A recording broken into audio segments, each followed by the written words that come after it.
반갑습니다. 우리 양옆에 우리 성도들을 보면서 주 안에서 만나서 반갑습니다. 함께 한번 인사하겠습니다. 만나서 반갑습니다. 주 안에서 만나서 반갑습니다. 예, 아이고 반갑습니다. 예, 오늘 같이 나눌 하나님의 말씀은 누가복음 24장 1절에서 12절 말씀입니다. 누가복음 24장 1절에서 12절 말씀입니다. 음악을 꺼주셔야 될 것 같아요.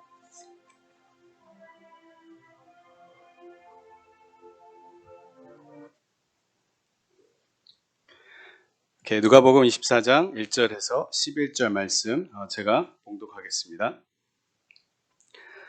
안식 후 첫날 새벽에 여자들이 준비한 향품을 가지고 무덤에 가서 돌이 무덤에서 굴려 옮겨진 것을 보고 들어가니 주 예수의 시체가 보이지 아니하더라. 이로 인하여 근심할 때에 문득 찬란한 옷을 입은 두 사람이 곁에 섰는지라. 여자들이 두려워 얼굴을 땅에 대니 두 사람이 이르되 어찌하여 살아있는 자를 죽은 자 가운데서 찾느냐. 여기 계시지 않고 살아나셨느니라. 갈릴리에 계실 때 너희에게 어떻게 말씀하셨는지를 기억하라. 이르시기를 인자가 죄인의 손에 넘겨져 십자가에 못 박히고 제3일 만에 다시 살아나야 하리라 하셨느니라 한데 그들이 예수의 말씀을 기억하고 무덤에서 돌아가 이 모든 것을 11사도와 다른 모든 이에게 알리니 이 여자들은 막달라 마리아와 요한나와 야고보의 모친 마리아라. 또 그들과 함께한 다른 여자들도 이것을 사도들에게 알리니라. 사도들은 그들의 말이 허탄한 듯이 들려 믿지 아니하나 베드로는 일어나 무덤에 달려가서 구부려 들여다보니 세마포만 보이는지라. 그 된 일을 놀랍게 여기며 집으로 돌아가니라. 아멘. 오늘 본문 말씀을 가지고 근심하는 이들에게 라는 제목을 가지고 하나님의 말씀을 같이 나누기를 원합니다. 실존 철학자 하이데거라는 사람이 있습니다. 이 사람은 사람에게는 세 가지 근심이 있다. 그 첫 번째 근심은 물질에 대한 것이고, 둘째는 사람에 대한 것이고, 마지막으로 자신에 대한 근심을 가지고 있다라고 이야기를 합니다. 사람은 누구나 물질, 즉 돈을 벌려고 합니다. 그래서 돈을 벌고 거기서 성공을 하면 그 물질을 가지고 다른 사람들을 이제 자기 마음대로 지배하려고 한다고 합니다. 이것이 성공하면 마지막으로 자신에 대해서 근심을 하기 시작한다고 그는 이야기하고 있습니다. 그렇습니다. 지금 여러분들의 근심은 무엇입니까? 무엇 때문에 늘 근심하며 살아가고 있습니까? 이곳에 계신 우리 그리스도인들도 누구나 할 것 없이 한두 가지쯤 그 이상 근심을 가지고 늘 살아가는 것으로 알고 있습니다. 이 자리에 나오신 여러분들 중에서도 분명히 한두 가지 이상은 근심거리를 가지고 이 성전의 문을 열면서 한숨을 푹 쉬시면서 이렇게 들어오신 분도 반드시 있을 것이라고 생각이 됩니다. 모든 근심이 생기는 원인은 우리들의 이 관심사가 반복적으로 내 마음대로 내가 원하는 대로 이루어지지 않기 때문에 생겨나는 생겨나는 근심이다라는 것이죠. 20대, 30대, 40대, 50대, 60대 할 것 없이 그들이 가지고 있는 관심사, 나는 20대면 젊은 날에 대학교를 준비하는 거에 대한 근심거리가 있겠죠. 30대는 장가도 가야 되고 시집도 가야 되고 40대가 되면 이제 앞으로 인생을 어떻게 살아갈 것인가 고민을 할 것이고 50대가 되면 자녀들의 이제 대학교도 준비해야 되고 자녀들 시집장가도 보내야 되고 60대가 되면 이제 노후 준비도 해야 되고 너무나도 많은 우리 연령대별로 고민거리, 근심거리들이 다 가지고 있다는 것이죠. 이 근심하는 내용은 다 내용이 틀리지만, 관심사가 틀리기 때문에 내용은 틀리지만 다 모든 사람들은 이런 근심을 가지고 살아가고 있다는 것이죠. 아니, 우리 이 자리에 모여 있는 그리스도인들조차도 이런 근심 속에서 살아가는 모습을 우리들은 종종 보게 됩니다. 오늘 이 본문 말씀은 예수 그리스도의 부활 사건에 대한 내용입니다. 그렇다면 이 예수 그리스도의 부활 사건을 통해서 어떻게 우리들의 근심들이 해결이 되고 앞으로 더 나아가서 우리 그리스도인으로서 어떻게 살아가야 하는지 오늘 본문 말씀을 통해서 함께 은혜를 나누기를 원합니다. 오늘 본문 말씀 통해서 우리들에게 주시는 첫 번째 말씀은 모든 그리스도인들도 늘 근심하며 살아가고 있다는 것입니다. 1절에서 4절 말씀, 이 내용에 어떻게 기록되어 있냐면, 안식 후 첫날 새벽에 이 여자들이 그 준비한 향품을 가지고 무덤에 가서 돌이 무덤에서 굴려 옮겨진 것을 보고 들어가니 주 예수의 시체가 보이지 아니하더라. 이로 인하여 근심할 때에 문득 찬란한 옷을 입은 두 사람이 곁에 섰는지라. 안식 후 첫날, 정확히 말하자면 주일 새벽, 아침 일찍 일어나서 이 예수님을 사랑하는 여인들이 예수님의 그 시체에 향유를 바르기 위해서 이 무덤가로 주일 새벽 일찍 일어나서 예수님 무덤으로 달려가는 장면이 나옵니다. 마가복음 16장에서는 그들은 가서 이 무덤에 있는 이 큰 돌, 이것을 어떻게 옮길까라는 것을 고민을 하면서 근심을 하면서 가는 장면을 볼 수 있습니다. 무덤가에 이르렀을 때 여인들은 깜짝 놀라죠. 왜냐하면 그 무덤은 비어 있었기 때문입니다. 그들이 무덤 안으로 들어갔을 때는 이미 예수님의 시체는 보이지 않았어요. 그래서 이 4절 말씀에 보니까 예수님의 시체가 없는 고로 이로 인하여 근심을 하였다라고 기록하고 있습니다. 다시 말해서 예수님의 시체가 보이지 아니함으로 근심할 때에 여자들이 예수님께서 이미 부활에 관하여 예언하셨던 말씀을 잊어버리고 예수님의 시체가 없어진 고로 근심하였다라고 오늘 본문 성경 기자는 기록하고 있다는 것이죠. 오늘 본문 말씀에 예수님의 시체가 없어졌던 이 사건을 통해서 여자들이 근심했다라고 기록하고 있지만 오늘 21세기를 살아가는 이 모든 그리스도인들은 지금 부활하신 예수님을 잃어버렸기 때문에 우리 그리스도인들도 지금 근심 속에 살아가고 있다는 것입니다. 왜 그렇다면 그리스도를 잃어버리고 살아갈 수밖에 없느냐? 왜 부활하신 예수 그리스도를 잃어버리고 우리들은 지금 근심 속에 살아갈 수밖에 없느냐 이것이죠. 우리가 살고 있는 이 현대 문명을 만끽하고 살아가는 이 시대가 최고의 과학 문명의 시대라고 이야기를 하고 있습니다. 요즘은 그 속도가 얼마나 빠른지 10년에 한 번씩 강산이 변한다고 하지만 요즘에는 몇 년에 한 번씩 강산이 변하냐면 1년에 한 번씩 변한대요. 1년에 한 번씩 왜 강산이 변하느냐? 우리가 가지고 있는 이 셀폰, 이게 거의 1년에 한 번씩 바뀌거든요. 이 셀폰이 1년에 한 번씩 바뀔 때마다 강산이 변해요. 여러분들 그런 거 많이 느끼지 못합니까? 뭐든지 첨단으로 해결하는 시대가 되었다는 것이죠. 이거는 요즘에는 이 셀폰 하나만 있으면 모든 것이 해결이 돼요. 셀폰을 통해서 우리는 성경을 보죠. 셀폰을 통해서 알람을 하죠. 셀폰을 통해서 사진을 찍어 놓고 사진 속에 앨범이 있습니다. 그리고 심지어 셀폰 하나만 있으면 은행 결제도 됩니다. 셀폰이 있으면 전화도 되고요. 메시지도 되고요. TV도 보잖아요. 그렇죠? 막 끄덕끄덕거리시는.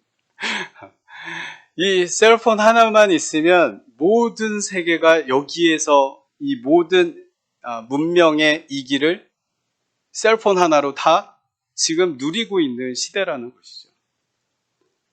심지어 그래서 이 셀폰이 남자 여자 친구 없어도 셀폰 없이는 살 수 없다. 심지어는 뭐 세상 사람들 여기 있는 사람들은 아니겠지만 남편 없어도 셀폰 없이는 못 산다. 그런 사람도 있겠죠. 뭐 밖에서는. 그럴 정도로 이 스마트폰은 다양하게 변하고 있다는 것이죠. 앞으로 저는 예언은 못하지만 앞으로 10년 이후의 이 삶은 또 다른 세계가 분명히 펼쳐질 거라는 것이죠. 여러분들 심지어 그 세상 문명에서 우리가 또 볼 수 있는 것은 여러분들 뉴스를 통해서도 많이 보았을 거예요. 그 하이퍼루프라는 이 진공 상태에서 기차로 사람들을 이제 옮기는 이제 그런 시대가 열린다라고 뉴스에서 이야기를 하죠. 이게 지금 이제 실용 단계, 연습 단계는 다 지났지만 이제 앞으로 정말 사람들을 옮기고 하는 이제 시대가 금방 열릴 것 같아요. 근데 이 하이퍼루프의 스피드가 얼마나 나오냐 보니까 무려 1200km 시간당. 그러니까 예를 들면 비행기는 그 평균 시속이 900km예요. 약 마일로 따지면 한 650마일 정도 시간당. 그런데 이 하이퍼루프는 1200km니까 약 마일로 따지면 750마일을 가는 거예요. 시간당. 그러니까 여기서 LA에서 샌프란시스코까지 한 30분 정도면은 가는 거예요. 서울에서 부산까지는 한 20분 정도면 갈 수 있어요. 놀랍지 않아요? 한번 타보고 싶어. 얼마나 빨리 가나. 비행기보다 더 빠르잖아요. 심지어는 여러분들 그 독일에서는 어떤 시대까지 지금 와 있냐면 독일에서는 그 목사를 AI, 인공지능 그 목사를 만들어서 이제 그 여기서 이제 그 인공지능이 메시지를 전하는 거예요. 예. 영상을 봤더니 이렇게 손을 이렇게 딱 컴퓨터가 손을 이렇게 쫙 드는데 여기서 빛이 나오더라고. 여기서 막 빛이 이렇게 쫙 나오는데 그것도 언어도 한 7, 8가지로 이제 컴퓨터가 그 뭐 영어로 해야 된다면 영어로 얘기해주고 또 스페니쉬로 얘기해달라 그러면 스페니쉬로 얘기해주고 이러면서 막 축복을 해주는 거예요. 심지어 중국에서는 이 스님 사찰을 인공지능이 이 인공지능 로봇가 사찰 대신 스님처럼 할 수도 있다라고 이렇게 나오더라고요. 아무튼 지금 이 시대가 이런 과학과 문명이 발달한 시대를 살아가는 이 시대를 살아가고 있다라는 것이죠. 이 시대 속에서 저와 여러분들에게 나타나는 현상은 뭐냐면 과학이 아니면 믿을 수가 없다라는 사람들까지 이제 나타나는 거죠. 이성을 자극하지 않는 것은 모든 것이 진리가 아니다. 그래서 많은 사람들이 이성적으로 이해가 되지 않으면 믿을 수가 없다. 그래서 이런 사람들을 제가 며칠 전에 새벽 시간에도 얘기했죠. 이런 사람들을 자칭하여 이성주의자들이라고 이야기합니다. 그래서 나타난 결과로 전 세계의 모든 기독교 인구들이 급격하게 줄어가고 있는 시대라는 것입니다. 과학이 아닌 것은 다 미신이다라는 것. 과학적 사고가 끼친 하나의 영향 중에 하나다라는 것이죠. 지금의 문제는 과학으로 하나님의 신비를 어떻게 증거할 길이 없잖아요. 그래서 사람들 마음이 교회를 많이 떠났고 교회와 학교 또한 과학과 신앙 사이에서 이 신앙 사이의 마찰에서 우리들은 신앙생활과 사회생활 속에 이중적인 삶에서 고민을 하면서 살아가게 되었다라는 것입니다. 저는 가학을 무조건 성경적이다, 반 기독교적이다라고 주장하는 사람은 아닙니다. 왜냐하면 성경 안에 가학이 있어요. 그리고 가학 안에도 우리가 성경적으로 읽어낼 수 있는 내용들이 너무나도 많이 있습니다. 그래서 성경을 해석함에 있어서 가학을 배제하는 것도 되게 위험하고요. 그리고 가학을 해석해내는데 성경을 배제하는 것도 이거는 되게 위험한 주장이라고 저는 개인적으로 생각을 합니다. 그러나 분명히 가학 안에는 반성경적인 이야기들이 너무 많이 있음을 우리들은 알 수 있습니다. 그래서 제가 여기에서 오늘 본문 이 설교를 통해서 이야기하려고 하는 것은 가학과 성경을 다 무시하자라는 얘기가 아니라, 가학을 무시하자라는 게 아니라, 그냥 우리가 성경적으로 봤을 때 가학은 사람의 이성을 대표하는 학문이라는 어떤 그 관점에서 이야기하려고 하는 것입니다. 여러분들, 성경 안에 가학은 있으나 분명히 하나님은 그 가학을 초월해서 초가학적이며 초자연적으로 역사하시는 하나님이심을 믿으시기를 바랍니다. 예를 들면 여기 교회 잘 다니는 신앙 좋은 학생이 있어요. 학교를 가면, 고등학교에 가면 이런 과학 시간에 이런 질문을 받습니다. 우주의 기원에 대해서 논해봐라. 그러면 우주의 기원에 대해서 이야기하기 위해서 이제 빅뱅 논리도 얘기하겠죠. 그리고 창조론이냐 진화론이냐, 이 갈등 사이에서 고등학교 좋은 대학교로 가기 위해서는 진화론에 대한 답변을 써내야지만이 좋은 점수를 받아서 좋은 대학교로 갈 수 있습니다. 한 예로 제가 남가주 사랑의 교회에서 다닐 때 거기 이제 제가 선생님으로 봉사했던 적이 있어요. 한참 20대 초반이었죠. 근데 내가 가르쳤던 학생 중에 9학년 학생이었어요. 아주 똘똘하고 아주 신앙이 어떻게 보면 선생님으로서도 부끄러울 정도로 신앙이 너무나도 아름다운 학생이었어요. 여학생이었어요. 어느 날은 학교에서 시험을 보는데 이 부분 때문에 고민을 하는 좀 고민하는 부분을 얘기를 하더라고요. 그래서 시험을 기록하는데 이제 진화론에 대한 얘기도 나오고 이제 우주 기원에 대한 얘기도 나오고, 그러면서 이제 그 질문에 대한 답변은 진화론에 대한 얘기를 해야 되는 것이고 또 빅뱅에 대한 얘기를 해야 되는 것이고, 그 친구는 어떤 질문이 나왔냐면 이 우주의 기원에 대한 어떤 질문이었던 것 같아요. 근데 그 친구가 하나님은 이 땅을 하나님의 말씀으로 창조하셨습니다, 이러고 답변을 써가지고 낸 거야. 당연히 점수 틀렸죠. 근데 그 자매는 똑똑해서 좋은 대학교 가고 지금 유엔에서 일하고 있어요. 똑똑한 자매죠. 우리가 삶 속에서 믿음을 요구할 때 우리들의 행동이 어떻게 나타나느냐가 되게 중요한 것 같아요. 학생들이 가학과 신앙 사이에서 고민을 많이 하게 되었다는 것이죠. 본문으로 돌아와서 왜 부활하신 예수 그리스도를 잃어버리고 살아가고 있느냐. 이러한 가학 시대에 살고 있는 사람들에게 사람이 죽어서 무덤으로 들어갔어요. 무덤으로 들어가고 사흘 동안 그 무덤 속에 있으면 이거는 모든 세포에서부터 모든 인간의 신체는 썩어가는 거죠. 썩다가 이것들이 다시 회복이 돼서 새로운 생명체로 부활했다? 여러분들 이 이야기를 들으면 여러분들은 이거에 대해서 퀘션 마크를 가지고 있었던 적이 없습니까?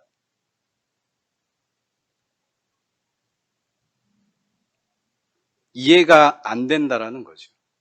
그래서 예수의 부활에 대해서 믿지 못하는 사람들이 우후죽순 일어나는 거예요. 과학적으로 말하면 인간의 인격은 이성이 좌우하는데 그 이성을 포기하고 자기 분열증에 걸릴 때에만 이런 이야기를 할 수 있지 않습니까? 정상적인 이성을 가지고 있는 사람이 죽어서 썩던 사람이 어떻게 다시 피가 돌고 살이 생기고 새로운 생명체로 죽었다가 사흘 만에 부활할 수 있느냐? 이해가 안 되잖아요. 이 과학과 신앙 사이에서 수많은 사람들이 아직까지도 고민하고 있다라는 거예요. 심지어 우리 그리스도인들 안에서도 말입니다.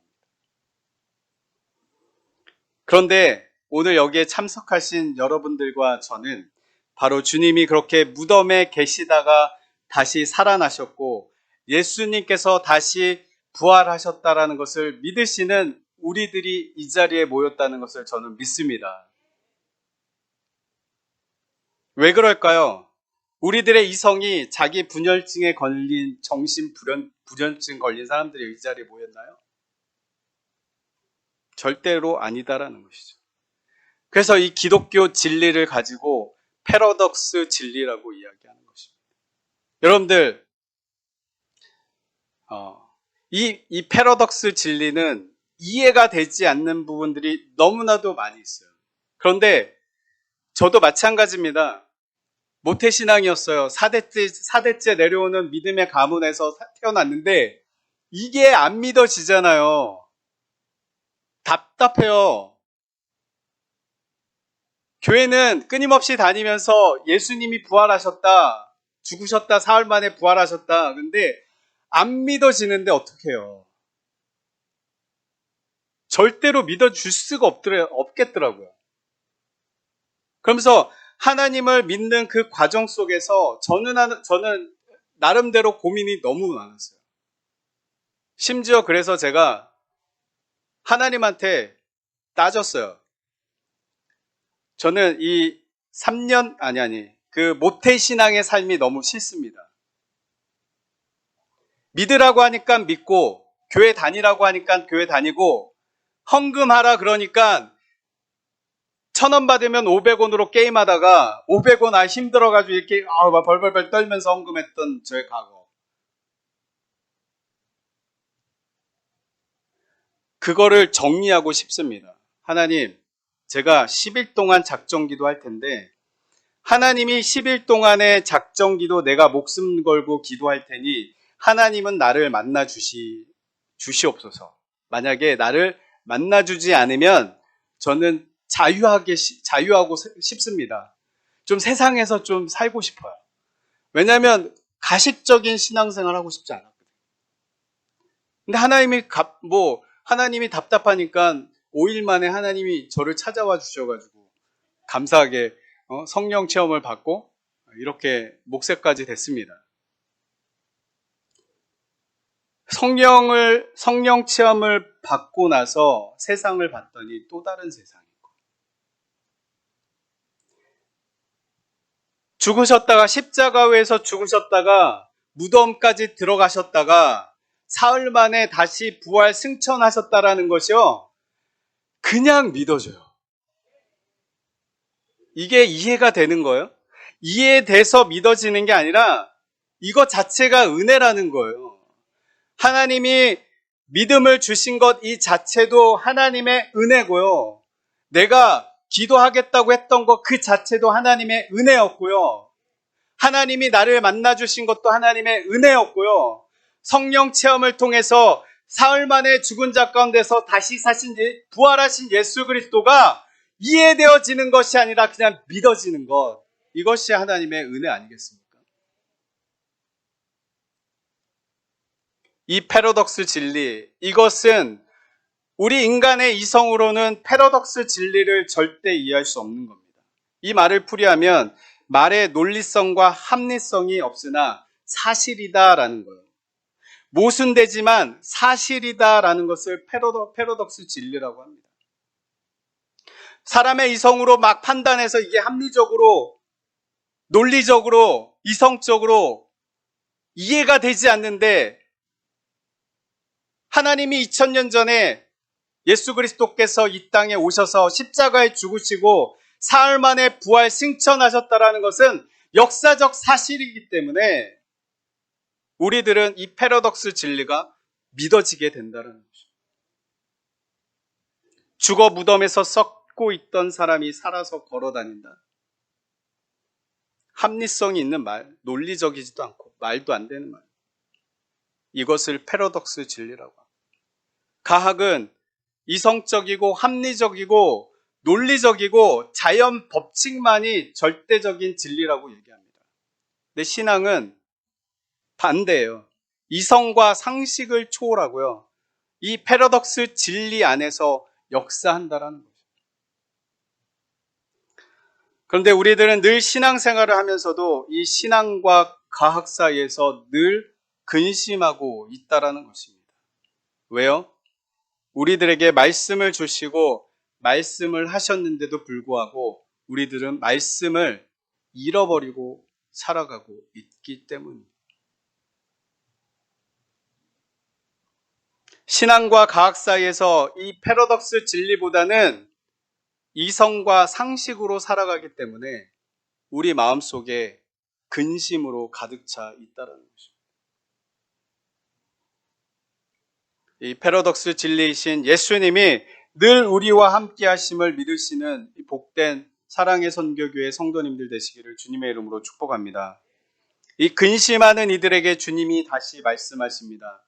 두 번째입니다. 그리스도인들은 말씀으로 근심을 이기며 살아가야 한다는 것입니다. 4절에서 8절 말씀입니다. 이로 인하여 근심할 때에 문득 찬란한 옷을 입은 두 사람이 곁에 섰는지라. 여자들이 두려워 얼굴을 땅에 대니 두 사람이 이르되 어찌하여 살아있는 자를 죽은 자 가운데서 찾느냐. 여기 계시지 않고 살아나셨느니라. 갈릴리에 계실 때에 너희에게 이렇게 말씀하셨는지를 기억하라. 이르시기를 인자가 죄인의 손에 넘겨져 십자가에 못 박히고 제3일에 다시 살아나야 하리라 하셨느니라 한데 그들이 예수의 말씀을 기억하고 여자들이 예수님께서 친히 말씀하신 바를 잊어버리고 근심할 때에 찬란한 옷을 입은 두 사람이 이들 옆에서 말씀하십니다. 어찌하여 산자를 죽은 자 가운데서 찾느냐? 여기 계시지 않고 살아나셨느니라. 그러면서 두 사람은 갈릴리 계실 때 예수님께서 친히 너희들에게 말씀하신 것이 있었다 라면서 인자가 죄인의 손에 넘겨져 십자가에 못 박히고 제3일에 다시 살아나야 하리라 라고 이야기했더니 예수님의 예언의 말씀을 기억하라라고 그렇게 두 천사가 이야기를 합니다. 그때 8절 말씀에 저희가 예수의 말씀을 기억했다라고 나옵니다. 하나님의 말씀을 기억하는 것이 중요합니다. 우리 인생에 말씀이 없으면 우리의 삶에 목적이 없어지는 것입니다. 말씀이 없으면 방향성을 잃어버리게 되는 것입니다. 말씀을 기억할 때 우리들의 그리스도인으로서의 그 정체성이 그 말씀으로 인하여 살아나는 것입니다. 오늘 본문에서 기록되었듯이 부활의 말씀을 기억하는 것이 중요하다는 것이죠. 성경 자체가 예수 그리스도의 부활을 어떻게 말하고 있습니까? 구약과 신약에 기록되어 있어요. 너무나도 많은 부분에서 기록하고 있어요. 먼저는 시편 16편에 기록하고 있습니다. 내 육체도 안전히 살리니 내 영혼을 수월에 버리지 아니하시며 주의 거룩한 자를 멸망시키지 않으실 것임이니이다. 이사야 26장에도 이렇게 기록하고 있습니다. 죽은 자들이 살아나고 우리의 시체들은 일어나리라. 티끌에 거하는 자들아 너희는 깨어 노래하라. 주의 이슬은 빛난 이슬이니 땅에 죽은 자를 내어 놓으리라. 시편 49편에는 이렇게 기록합니다. 하나님이 나를 영접하시리니 이러므로 내 영혼을 음부의 권속에서 구속하시리로다 라고 기록을 하고 있습니다. 이 메시아의 부활성에 대해서 이미 구약에 다 예언되어지고 이루어졌다라고 성경은 오늘 본문 말씀을 통해서 말씀하고 있다는 거예요. 우리가 제일 신빙성 있는 믿음의 근거는 신약 성경에서 예수 그리스도께서 어떻게 예언을 하셨느냐. 마태복음 16장 21절에도 오늘 본문과 같이 똑같이 이야기를 하셨다는 거예요. 예수께서 자기가 예루살렘에 올라가 고난을 받고 죽임을 당하고 사흘 만에 살아날 것이다 라고 예언을 하십니다. 그런데 이 이성적인 제자들의 머리로는 이해가 안 되는 거죠. 과학적이지도 않고 논리적이지도 않고 이성적이지도 않고 뭔 소리인지도 모르겠다는 거죠.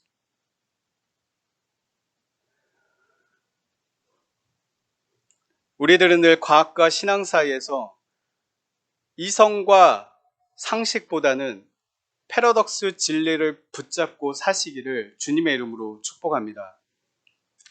이렇게 방황할 때 아주 중요한 것이 있는데 말씀을 기억해내야 된다는 거죠. 여러분들 사냥할 때 길을 잃고 방황할 때가 가끔 있어요. 그러면은 내가 어디에서 왔고 어디로 나가야 되는지 이 방향성을 알기 위해서는 우리들에게 꼭 필요한 것이 있어요. 그게 나침반이라는 거예요. 그리스도인들에게 있어서 이 나침반을 통해서 방향성을 확인하는 이 방법은 뭐냐면 말씀이다라는 거예요.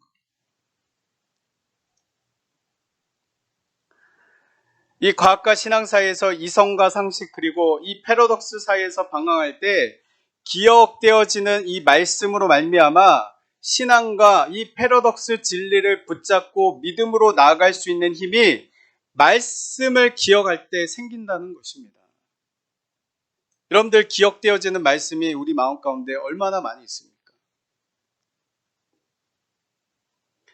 그러할 때 이 근심하는 불신앙의 악순환을 끊고 다시 말씀대로 부활하신 예수 그리스도와 승리하는 삶을 살게 될 것입니다.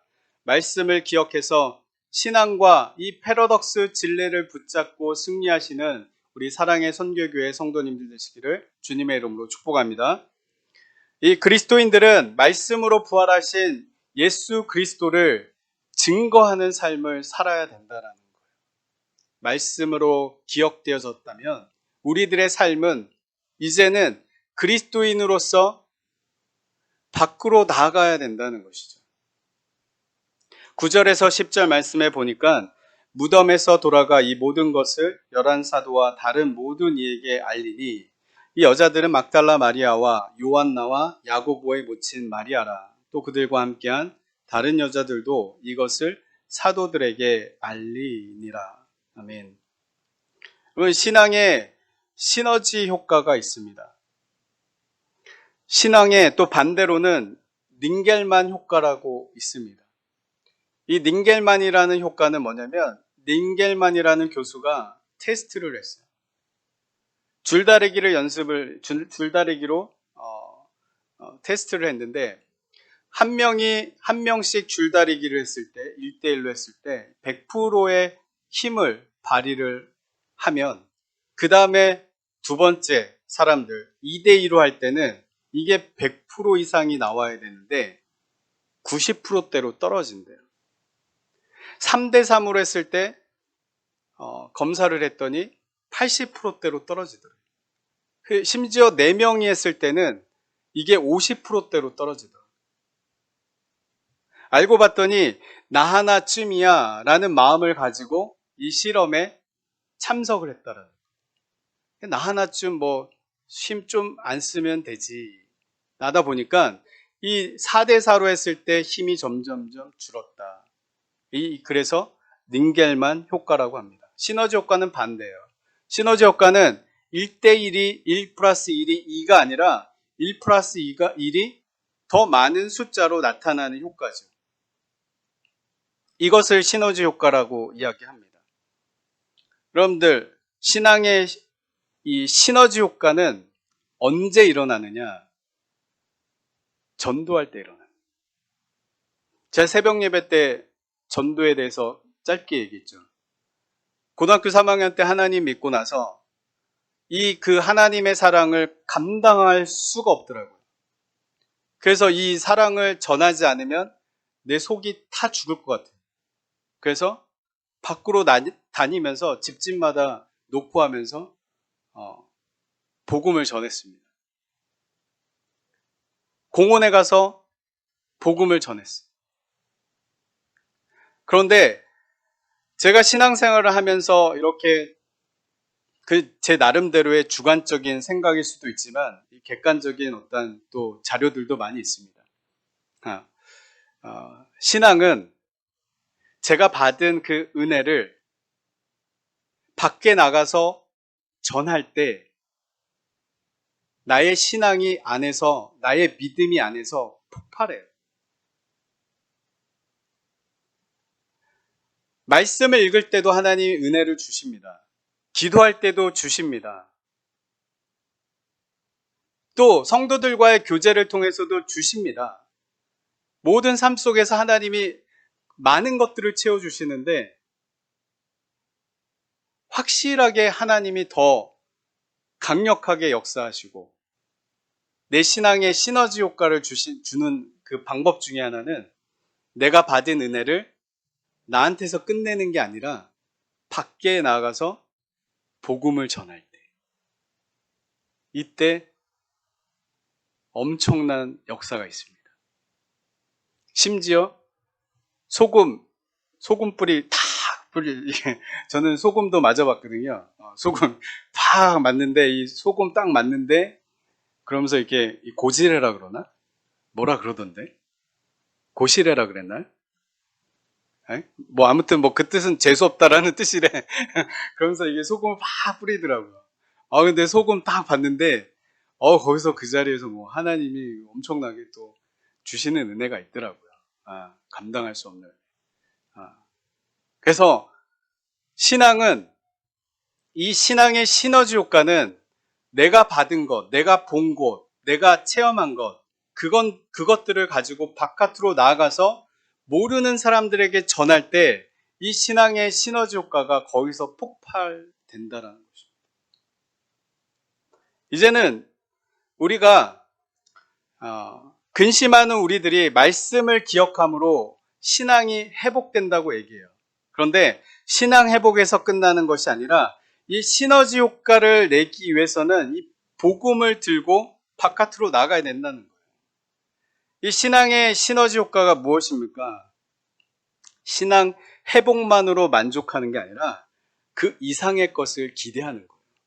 신앙 회복만 외치다가 언제 더욱더 성숙한 신앙인으로 나갈 수 있겠습니까?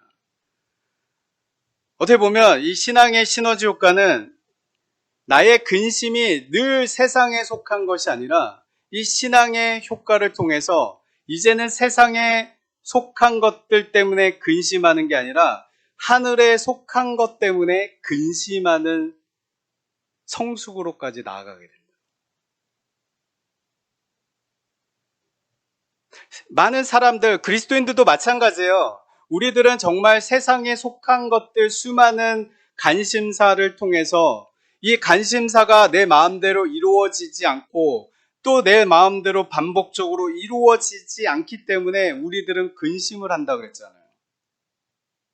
그런데요, 신앙의 업그레이드가 되면 이제는 세상에 어떤 관심사가 이루어지지 않는 것 때문에 근심하는 게 아니라 하나님의 나라가 이 땅에 이루어지지 않는 것 때문에 이제는 고민하게 된다라는 거예요.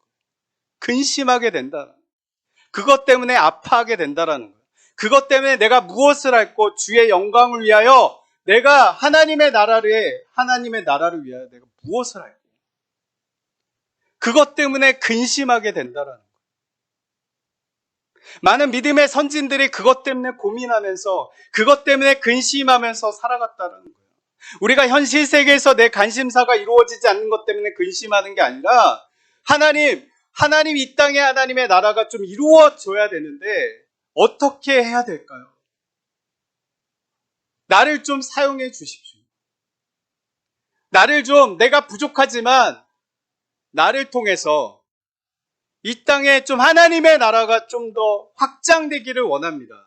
이 땅에 나를 통해서 하나님의 많은 영혼들이 더 주께로 돌아오기를 원합니다. 라는 그 간절함이 우리 안에 다시 회복이 되어야 된다는 것입니다.